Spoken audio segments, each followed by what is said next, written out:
ጠልቄ የመግባት ፍላጎቱም አይምሮዬም ደግሞ የሚፈልገው ትምህርት ከመሆኑ የተነሳ በቅኔ ውስጥ እንግዲህ ለብዙ ጊዜ አሳልፌያለሁ።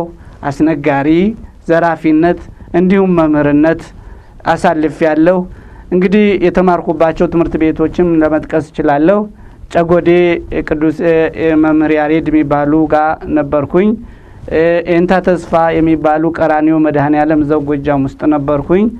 እንግዲህ እነዚህ በኢትዮጵያ ውስጥ በክርስትና በቅኔ በማስተማር ውስጥ በተለይ ታላላቅ ቦታ የሚሰጣቸው ሰዎች ናቸው።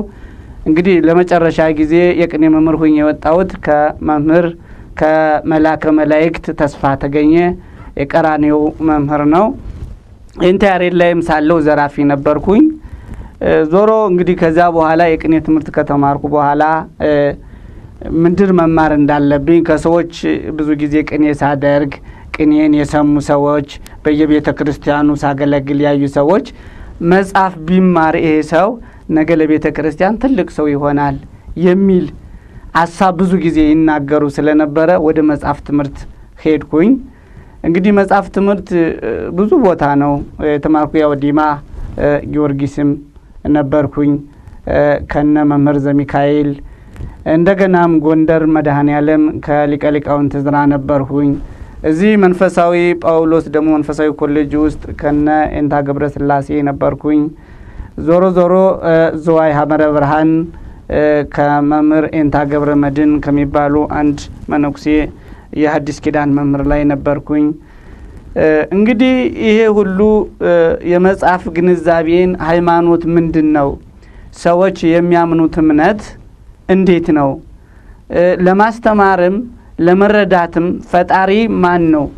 ፈጣሪ ማንነቱንና ምንነቱን ለመረዳትና ለማምለክ የሚቻለው ስናውቅ ስለሆነ የኔ አይምሮ ደግሞ እንደማንኛውም አይምሮ የመፈለግና የመጠማት ነገሩ ምንድነው ብሎ የማወቅ ጉጉት በውስጤ ስላለ ከዛ በኋላ እንግዲህ ምንድነው ያደረኩት? ያው ወደ መጻሕፍት ምርምር ውስጥ ነው የገባሁት።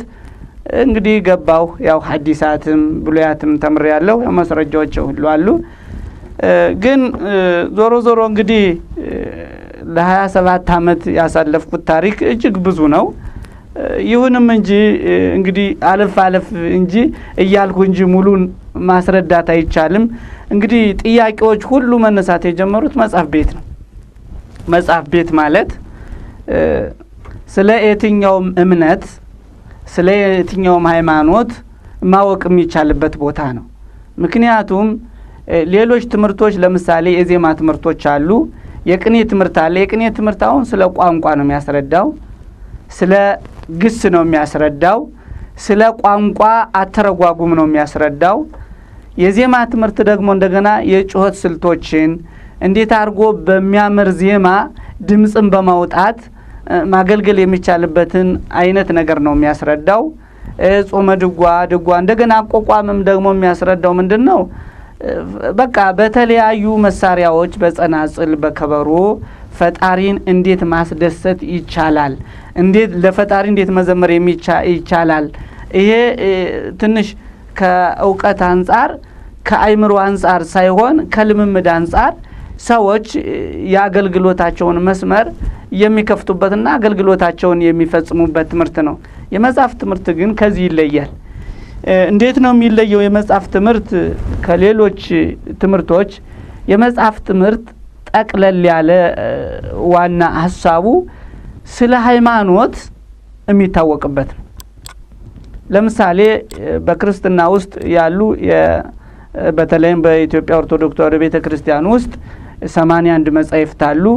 81ዱ መጻሕፍት የሚያስተምሩት የኦርቶዶክስን ዶክትሪን እና በተለይም ከካቶሊክና ከሌሎች የክርስትና እምነቶች ጋራ ያላቸውን ግንኙነቶች እና ልዩነቶች እንግዲህ በዚያ ውስጥ አካቶ ማወቅና ማስረዳት ይቻላል ማለት ነው።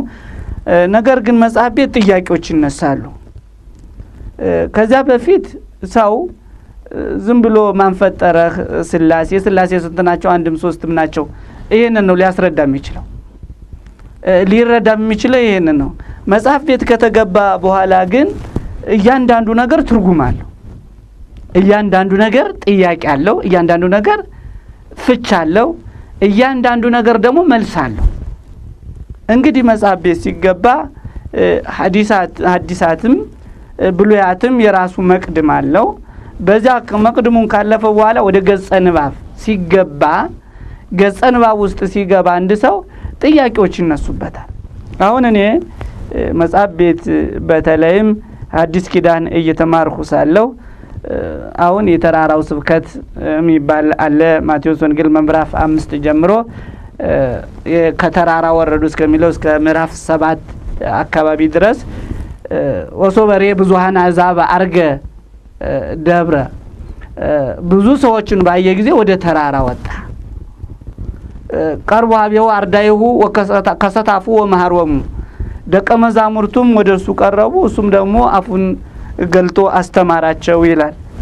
እዚያ ላይ አሁን ሙሉ የሆነ ተራራው ላይ አንቀጸ ብፁዓን ይባላል ክፍሉ የመጽሐፉ ክፍል። እዚያ ላይ ክርስቶስ ያስተማረው ትምህርት አለ። ያ ትምህርት መሰረታዊ ትምህርት ነው ማለት ኢየሱስ የሚያስተምረው ትምህርት እዚያ ላይ በእስላም ኢሳ አለይሂ ሰላም ነው። ያ ማለት ምን ማለት ነው? ደግሞ በኢሳ ላይ በኢየሱስ ላይ ሰላም ይውረድ ማለት ነው። ኢስላም